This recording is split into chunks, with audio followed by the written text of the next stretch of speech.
मैले खास गरी अस्पतालकै सन्दर्भ चाहिँ निर्देशकज्यूसँग ज्यादा जोडिने भएको कारणले मैले चाहिँ यसलाई व्यवस्थित गर्ने एउटा नयाँ प्लान बनाउनुस्।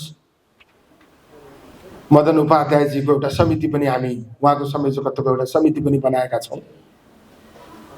यसलाई व्यवस्थित ढङ्गले कसरी अगाडि लिएर जान सकिन्छ त्यसका निम्ति कोसिस गरौँ। अब नेपालको नाम चाहिँ सबभन्दा ठुलो चाहिँ प्रतिष्ठानको रूपमा विकसित हुँदैछ।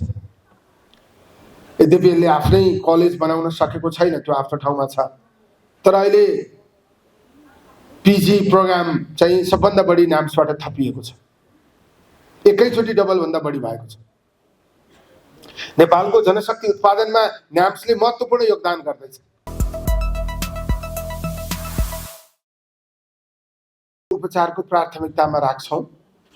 यो समस्या बढ्दो स्थितिमा छ, यतातिर हाम्रो ध्यान गएको छ, त्यसअनुसार नीति निर्माण गर्छौँ भन्ने उद्देश्यले यो ढङ्गबाट छलफल बहस गर्न खोजिएको हो।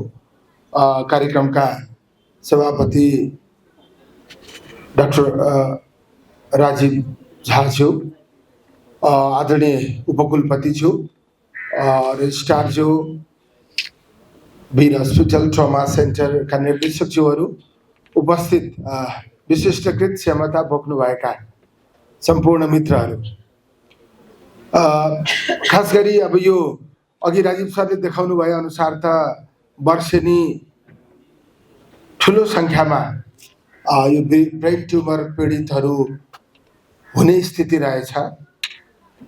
अब यो चाहिँ हामीले यसको उपचार प्रणालीलाई सरलीकृत गर्न जरुरी देखिन्छ। अब खास गरी यो विपन्न आर्थिक हिसाबले विपन्न नागरिकमा यो समस्या पर्दा चाहिँ धेरै ठुलो जोखिम हुने, खास गरी जोखिम सबैलाई हुन्छ, तर आर्थिक पक्षबाट उपचारै गर्न नसक्ने स्थिति हुने पनि हुन्छ जस्तो मलाई लाग्छ। यो उपचार तुलनात्मक हिसाबले खर्चिलो हुने, अब यो असाध्यै संवेदनशील हुने, टाउकोभित्र चाहिँ ब्रेन हुन्छ हैन। अब यो चाहिँ मान्छेले सामान्य अब यो यहाँहरूको मेडिकल टर्मिनोलोजी अथवा मेडिकल्ली सोच्दा त एउटा ढङ्गले बुझ्न सकिन्छ, तर सामान्य अरूले सोच्दा चाहिँ टाउको चिर्ने र ब्रेनको उपचार गर्ने। खास गरी ब्रेन डेथ भएपछि मान्छे मर्छ, ब्रेन चलिन्जेल मान्छे बाँच्छ। त्यसैले मान्छे भित्रको सम्पूर्ण चिज नै ब्रेन हो। हामीले ब्रेन डेथ भएको 24 घण्टाभित्र अङ्ग निकाल्न सक्छौँ भनेको त ब्रेन मरेपछि नै अरू चाहिँ बेकामी हुने रहेछ। ब्रेन रहिन्जेलसम्म त अरूको कामयाबी हुने स्थिति रहेछ। त्यसैले शरीरको सबैभन्दा महत्त्वपूर्ण पार्ट नै ब्रेन हो। त्यसमा ट्युमर पलायो अनि ब्रेनले काम गर्न छोड्यो भने मान्छे एउटा गम्भीर अवस्थामा पुगेको अनुमान गर्ने कुरा स्वाभाविक हुन्छ। संवेदनशील अङ्गमा हुने समस्या हो यो। त्यस कारणले यसलाई मानिसले झट्ट सुन्दा चाहिँ सहज ढङ्गबाट लिन सक्दैन नै। त्यसैले पहिलो कुरा त यसको उपचार पनि सम्भव छ। अब ब्रेन ट्युमर हुँदैमा अब चाहिँ जिन्दगी सकियो भन्ने ढङ्गबाट बुझ्न जरुरी छैन भन्ने चेतना विस्तार गर्न आवश्यक हुन्छ। त्यसपछि यसको उपचारलाई सरलीकृत गर्न जरुरी हुन्छ। अब हामीहरूले चाहिँ यसलाई त्यस अनुसार प्राथमिकतामा राखेर अगाडि बढ्नुपर्ने हुन्छ जस्तो मलाई लाग्छ। अब यो चाहिँ अब अहिलेकै बजेटमा के कति समेट्न सकियो, राजीव सर आउनु भएको थियो, कुराकानी पनि भएको थियो। विभिन्न सीमितताका कारणले हामीहरूले त्यसलाई नसमेटिएको पनि हुन सक्छ, तर अझै हामी त्यसलाई फेरि राम्ररी हेर्नेछौँ। हाम्रो अघि चापागाई डाक्टर साहबले भन्नुभएको जस्तो अब उपचारको आवश्यकता माग धेरै छ, तर हाम्रो क्षमता असाध्यै कम छ। खास गरी वीर हस्पिटलमा त्यो समस्या पक्कै पनि छ। हिजो एकजनाले के भन्नुभएको थियो भने डाक्टर बन्न, नर्स बन्न पूर्व जन्ममा सत्कर्म गरेको हुनुपर्छ। पूर्व जन्ममा धेरै धर्म कमाएको मान्छे मात्रै डाक्टर हुन्छ, नर्स हुन्छ, स्वास्थ्यकर्मी हुन्छ। किनकि मैले कसैको सेवा गर्न खोजेँ भने म मन्त्री नै भए पनि तपाईँले जति सक्दिनँ, गर्न जान्दिनँ। चाहना मात्रै भएर भएन, क्षमता पनि हुनु पर्यो। त्यसैले तपाईँसँग त्यो क्षमता छ। मैले अरूको सेवा गर्ने क्षमता बोकेको छु भन्ने कुरा यहाँहरूमा हुनु पर्यो भन्ने मेरो आग्रह हो। त्यसैले अब यो यहाँ हामीहरू एकदमै यो ड्रेस पनि एकदमै राम्रो सुहाएको छ। साथै यङ चाहिँ जनशक्ति यहाँ देखिन्छ। अब हामीहरू सक्रिय भएर बढी सेवा उपलब्ध गराउने स्थिति हामीले बनाउन सक्नुपर्छ।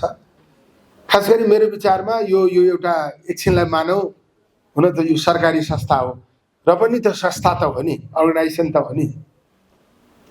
अर्गनाइजेसनको एउटा बिजनेस प्लान हुनु पर्यो, नाफा कमाउन होइन, सेवा गर्न। म डाक्टर साहबलाई अनुरोध गर्न चाहन्छु, यहाँको भिआइपी कक्षहरू हामीले जति बनाएका छौँ, यहाँ नाम लेखाउने कम्पिटिसन होस्। वीर हस्पिटलको भिआइपी कक्षमा बसेर उपचार गर्न पाए हुन्थ्यो, वीर हस्पिटलमा उपचार गर्न पाए हुन्थ्यो भन्ने सबैलाई लाग्ने स्थिति हामीले कसरी बनाउन सक्छौँ? यसको क्षमतालाई पूर्ण रूपमा उपयोग गर्ने स्थिति हामीले कसरी बनाउन सक्छौँ? यो ठुलो आबादी भएको सहरको मध्यभागमा छ। यसमा हामीले आकर्षण व्यापक ढङ्गबाट बढाउन कसरी सक्छौँ? यसमा विश्वास आर्जन गर्ने स्थिति निर्माण गर्नका निम्ति अब हामीहरूका हायरार्कीलाई एकदम धेरै मान्ने चलन छ। ठुलो मान्छे, पहुँच भएको मान्छे, पैसा भएको मान्छे उपचार गर्न गएको छ कि छैन? त्यो गएको छ भने त्यसले त्यो सोसाइटीमा विश्वास आर्जन हुने, ऊ पनि गएर उपचार गरेको थियो, त्यस भएर राम्रै होला नि। त्यसरी पनि बुझ्ने प्रचलन छ। त्यसैले सबै पहिले आउने स्थिति यहाँ कसरी बनाउन सकिन्छ? फर्स्ट चोइसको हस्पिटल यसलाई कसरी बनाउन सकिन्छ? विश्वास आर्जन गर्ने योजना निर्माण गरौँ।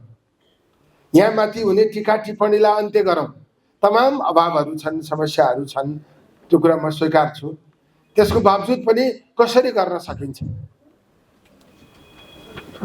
जसरी पनि यसको निर्वाह हुने, तसलाई चल्ने स्थिति हामी निर्माण गर्न सक्छौँ। आर्थिक स्रोतको सुनिश्चितता गर्न सक्छौँ। किनकि यो नेपालको सबैभन्दा ठुलो सरकारी अस्पताल हो। सरकारले तुलनात्मक हिसाबले बढी लगानी गरेको अस्पताल हो। लगानी अपूर्ण छ, तर अपूर्णताभित्र पनि यसमा बढी लगानी छ। त्यसैले यो अस्पताललाई उपचारका निम्ति, फेरि अस्ति एकजनाले के भन्नुभयो भने हाम्रो यहाँ 3,3500 मानिस उपचारमा आउनुहुन्छ, डाक्टरले राम्रो उपचार गर्दैन अथवा नर्सहरू, स्वास्थ्यकर्मीले राम्रो व्यवहार गर्नुहुन्न भन्ने भएको भए त्यतिका मान्छे यहाँ आउँथे। यो अस्पतालको विश्वासिलो नाम बाहिर भएको कारणले त्यतिका मानिसहरू आउनु भएको, तुलनात्मक हिसाबले सस्तो भएको कारणले पनि आउनु भएको। वीर हस्पिटलको आकर्षण बढेको छ भनेर मैले भने, स्वास्थ्य मन्त्रीले धेरै मान्छे बिरामी भएर वीर हस्पिटलतिर आइदिउन् भनेर भन्यो भनेर टिप्पणी गरियो। मैले भन्न खोजेको, म त बिरामी कोही नभइदिए हुन्थ्यो। यसरी बिरामी हुने स्थिति बढ्दै गयो भने राज्यले उपचार गर्ने क्षमतै राख्ने स्थिति छैन। त्यसैले त मैले त निरोधात्मक क्षेत्रमा काम गरौँ भनेर अहिले 753 पालिकामा हामीले जनस्वास्थ्य अधिकृत खटाउने गरी बजेटमा ल्यायौँ र अब यो कार्यान्वयन हुँदैछ। त्यसैले स्वस्थ समाज निर्माण गर्नका निम्ति, स्वस्थ देश निर्माण गर्नका निम्ति, समृद्ध देश निर्माण गर्नका निम्ति नागरिकहरू स्वस्थ हुन जरुरी छ। मानिस स्वस्थ भएन भने विद्वान भएर पनि अर्थ हुँदैन, मानिस स्वस्थ भएन भने धनी भएर पनि अर्थ हुँदैन। स्वस्थ नागरिकको देश बनेन भने देश समृद्ध हुनै सक्दैन। सस्तो संविधान बनोस्, राज्यले जतिसुकै खर्च गरोस्, स्वस्थ मानिसमा योगदान गर्न सक्ने जति क्षमता हुन्छ, अस्वस्थले चाहेर त्यो सम्भव हुँदैन। त्यसैले मैले के भन्न खोजेको भने अब बिरामी भइसकेपछि त उपचार त गर्नु पर्यो। उपचार गराउने राज्यको दायित्व हो। वीर हस्पिटल राज्य बनेर उभिएको छ। सरकारको स्वास्थ्य दायित्व पूरा गर्ने काम वीर हस्पिटलको। वीर हस्पिटल जस्ता सरकारी अस्पतालहरूले राज्यको स्वास्थ्य क्षेत्रमा उपस्थिति जनाउन खोजेको, उपस्थिति जनाउनका निम्ति यस्ता अस्पतालहरू बनाएको। यहाँ हुने व्यवहार मान्छेलाई चित्त बुझेन भने मान्छेको राज्यप्रति आक्रोश हुन्छ। समग्र राज्य प्रणालीप्रति अविश्वास बढेर जान्छ। यहाँ हुने नर्स राज्यको प्रतिनिधि हो, यहाँ हुने डाक्टर राज्यको प्रतिनिधि हो, यहाँ हुने स्वास्थ्य कर्मी राज्यको प्रतिनिधि हो। उसले गर्ने व्यवहार राज्यले गर्ने व्यवहार हो भन्ने ढङ्गबाट मानिसले बुझेको हुन्छ। त्यस आधारमा यसलाई हामीले व्यवस्थित गरेर अगाडि लिएर जानु छ। तपाईहरु यो राज्यको एकदमै जिम्मेवार व्यक्ति हो। नीति तर्जुमा गर्ने सन्दर्भमा मेरो भूमिका होला, तर जिम्मेवारीको सन्दर्भमा तपाईहरुको जिम्मेवारी असाध्यै बढी संवेदनशील छ। यो कुरालाई ख्याल गरेर यहाँहरु अगाडि बढिदिनका निम्ति म विनम्रतापूर्वक अनुरोध गर्न चाहन्छु। मैले खास गरी अस्पतालकै सन्दर्भ चाहिँ निर्देशक ज्यूसँग ज्यादा जोडिने भएको कारणले मैले चाहिँ यसलाई व्यवस्थित गर्ने एउटा नयाँ प्लान बनाउनुस्। मदन उपाध्यायजीको एउटा समिति पनि हामी उहाँको संयोजकत्वको एउटा समिति पनि बनाएका छौं। यसलाई व्यवस्थित ढंगले कसरी अगाडि लिएर जान सकिन्छ त्यसका निम्ति कोशिश गरौं। अब नेपालको नाम चाहिँ सबभन्दा ठूलो चाहिँ प्रतिष्ठानको रूपमा विकसित हुँदैछ। यद्यपि यसले आफ्नै कलेज बनाउन सकेको छैन, त्यो आफ्नो ठाउँमा छ, तर अहिले पीजी प्रोग्राम चाहिँ सबभन्दा बढी नाम्सबाट थपिएको छ। एकैचोटि डबल भन्दा बढी भएको छ। नेपालको जनशक्ति उत्पादनमा नाम्सले महत्त्वपूर्ण योगदान गर्दैछ। अब म भइन्जेल कति सक्छु दुवाकोटमा यसलाई विस्तार गर्न पनि हाम्रो प्राथमिकतामा राखेर अगाडि बढाउन कोसिस गरिरहेका छौं। भरतपुरमा एमबीबीएस यही न्याम्स मार्फत सञ्चालन गर्ने भनेर हामीले बजेटमा राखेका छौं, तर कानुनी पक्ष विरोधाभासपूर्ण रहेछ। त्यसैले यसलाई अझ व्यवस्थित र फराकिलो ढंगबाट अगाडि लिएर जानका निम्ति हाम्रो गोविन्द्र सरको नेतृत्वमा अगाडि बढिरहेको छ। यसमा पनि हामीले प्रभावकारी ढंगबाट मिलेर काम गरौं। ट्रोमा सेन्टर नेपालको एउटा मात्रै विशिष्टकृत उपचार हुने विश्वासिलो अस्पताल हो। त्यसलाई पनि त्यही ढंगबाट अगाडि लिएर जाउँ। अब यो पटक हामीहरूले अस्पतालमा चाहिँ एमआरआई नहुने, सिटी स्क्यान नहुने, अस्पतालले चाहिँ पूर्ण क्षमतामा उपचार प्रदान गर्न सक्दैन। त्यस आधारमा हामीहरूले सबै अस्पतालमा अहिलेको बजेटमा उपकरणको प्रबन्ध गरेका छौं। केहीमा छैन। हिजो एउटा अनलाइनले कुन बजेट अस्पतालमा के परेको छ भनेर लेखिदिएछ, अनि साथीहरूले फोन गर्नुभयो, हामी कहाँ परेकै छैन। अब यसमा चाहिँ हाम्रो सरकारी बजेटबाट उपकरण खरिद गर्ने एउटा पक्ष भयो, अनि हामीलाई सहयोग गर्नेहरूसँग हामीले अनुरोध गरेको अर्को पक्ष छ। जस्तै हामीले मित्र राष्ट्र भारतको दूतावास मार्फत वीर हस्पिटलका लागि विभिन्न उपकरणको निम्ति अनुरोध गरेका छौं। त्यो प्रक्रियागत ढंगबाट धेरै अगाडि बढेको स्थिति छ। दक्षिण कोरिया र नेपालको सम्बन्ध स्थापना भएको 50 वर्ष पुग्यो। उहाँहरूसँग हामीले 2टा एमआरआई 2टा सिटी अनुरोध गरेका थियौं। उहाँहरूले त्यसलाई स्वीकार गर्नु भएको छ। अनि त्यो कुन कुन अस्पताललाई दिने भनेर हामीले नाम पनि त्यति बेलै लेखेर पठाएको कारणले ती उपकरणहरू आउँछन् भन्ने विश्वासका आधारमा हामीले ती उपकरण प्राप्त हुने अस्पतालहरूलाई उपकरणका निम्ति बजेट छुट्याएको स्थिति छैन।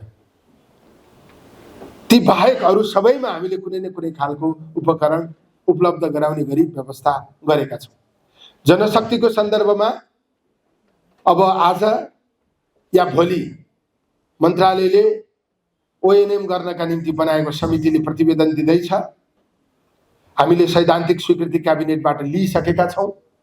हामीले यो वर्ष 2500 जनशक्ति नेपालको सङ्घीय स्वास्थ्य संस्थाहरूमा थप गर्ने गरी ओएनएम गरिसकेका छौँ। त्यसले हामीले मन्त्रालयमा महाशाखा बढाउनका निम्ति एकजना मान्छेको पनि दरबन्दी थप गरेको छैन। अस्पतालमा प्राविधिक जनशक्ति बढाउनका लागि मात्रै यो ओएनएम गरिएको छ। हाम्रो प्रस्ताव लगातार 5 वर्ष 2500 का दरले यो ओएनएम हुन्छ। त्यसले सङ्घीय अस्पतालहरूलाई जनशक्तिको पक्षबाट पूर्ण बनाउनका निम्ति धेरै ठुलो मद्दत गर्छ भन्ने हाम्रो विश्वास छ। पूर्वाधारको सन्दर्भमा अब सङ्घीय अस्पतालहरूमा थप पूर्वाधार थप्ने गरी अब स्पेस रहेको स्थिति छैन। कहीँ पनि नयाँ भवन बनाउँछु भनेर अब सकिने स्थिति छैन कि त अस्पतालै सार्नु पर्यो। त्यसैले भएका भवनहरूको लागि पूर्ण क्षमतामा विकास गर्ने, मर्मत गर्ने, त्यसका निम्ति पनि हामी योजनाबद्ध ढङ्गबाट अगाडि बढेका छौँ। आधारभूत अस्पतालहरू साउनको 1 गतेदेखि सञ्चालन गर्ने गरी जनशक्ति उपकरण स्थानीय तहसँग मिलेर उपलब्ध गराउने गरी हामी अगाडि बढिरहेको स्थिति छ। अब अरू पक्षमा जनशक्ति थप गर्ने, जस्तै अहिले हामीहरूले क्यान्सर उपचार 7 प्रदेशमा विस्तार गर्ने भनेर भन्यौँ। अन्कोलोजिस्ट हुनु पर्यो नि। मुटु उपचार 7 प्रदेशमा विस्तार गर्ने भनेर भन्यौँ, कार्डियोलोजिस्ट हुनु पर्यो। 7 प्रदेशमा प्रत्यारोपण विस्तार गर्ने भनेर भन्यौँ, नेफ्रोलोजिस्ट हुनु पर्यो। अहिले हामीले ओएनएममा दरबन्दी सबै ठाउँमा राखेका छौँ।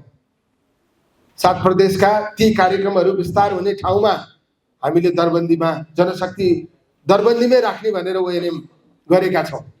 ओएनएम गरे पनि फेरि जनशक्ति त हुनु पर्यो। लोकसेवाले खुलाउँदैमा मान्छे नै छैन भने जाँच दिन पो जाने हो। त्यसैले जनशक्ति उत्पादनको प्रक्रिया एउटा महत्त्वपूर्ण विषय हो। अघि नै मैले भने यसलाई नाम्सले नेतृत्व गरेर अगाडि जाने स्थिति बनेको छ। खास गरी स्वास्थ्य मन्त्रालय मातहतको सन्दर्भमा मैले भनिरहेको छु। त्यसैले यो सबै पक्षलाई पूर्ण बनाउने गरी हामी अगाडि बढाउन खोजिरहेका छौँ। अरू उपचारात्मक प्रणालीको सन्दर्भमा विभिन्न खाले टिप्पणीहरू आउँछ। तपाईँहरूलाई नभनेर कसलाई भन्ने। अब यो चाहिँ जस्तै यहीँ पनि उपचार गर्दा 25-30 लाख रुपियाँ खर्च गर्नुपर्ने, अब कुन सामग्रीको कति मूल्य हो भन्ने कुरा बोलीमा निर्भर हुने, केही सर्टेन कम्पनीले मात्रै सप्लाई गर्ने, त्यसमा चाहिँ अस्पतालको चाहिँ भनौँ न त्यो स्ट्राटेजी नै त्यस्तो खालको छ भन्ने टिप्पणी पनि त्यही ढङ्गबाट आउने, त्यस्तो खालको पनि स्थिति छ। त्यसैले त्यसलाई ख्याल नगरिएको कारणले यो स्थिति भएको, त्यसलाई पनि म ख्याल गरिदिन अनुरोध गर्न चाहन्छु।